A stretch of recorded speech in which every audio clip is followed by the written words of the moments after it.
Bir qadın belə bir sual ünvanlayıb sizə.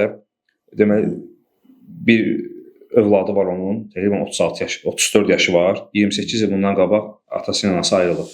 Və övlad o prosesdən belə fikirləşir ki, atası ilə əlaqə qurmasın. Çünki bu vaxt ərzində atası ilə maraqlanmayıb. İndi isə ata əlaqəni bərpa etmək istəyir. Ana da övlada nəsihət edir ki, atadır, haqları var, bərpa elə. Övlad isə buna soyuq yanaşır. İndi ana nigarandır övladı üçün. Necə eləsin? Yəni buna görə atanın hələ də haqqı var, yoxsa övladın soyuq davranmağa haqqı var? Bilirsiniz, əlhamdülillah, düzdür, ataların bu səhvlərindəndir ki, boşanandan sonra övladlarına baxmırlar, heç maraqlanmırlar, laqeyd yanaşırlar. Hansı ki, onlar məsuliyyət daşıyır övladlara görə. İndi övlad da belə gəlir, ata özü çıxıb ona istəyir görüşsün, qoy görüşsün. Çünki hər halda atasıdır. Hər halda atadır, ona görə olmaz. Aydındır. Həmçinin buna yaxın bir sual da var. Bəzən olur, ibadət əhlidir, ərdə və yoldaşı da ayrılırlar.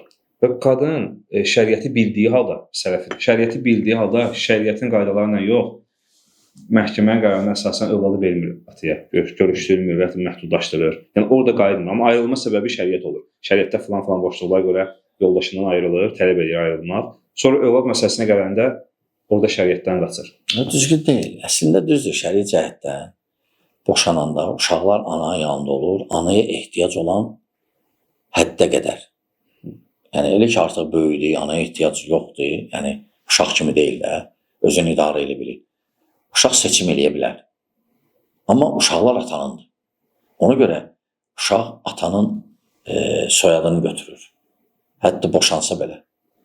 Atanın soyadında qalır. Çünki uşaqlar atanındır.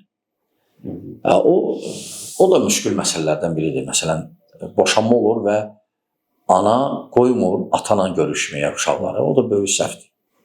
Sonra ana əziyyət çəkəcək. Ana əziyyət çəkəcək. Çünki necə olmasa da atanın yeri başqadır. Ananın yeri var, atanın da yeri var. Uşaq görməlidir atanı. Belə olmaz, günahdır. Atanın da haqqı var. Aydındır.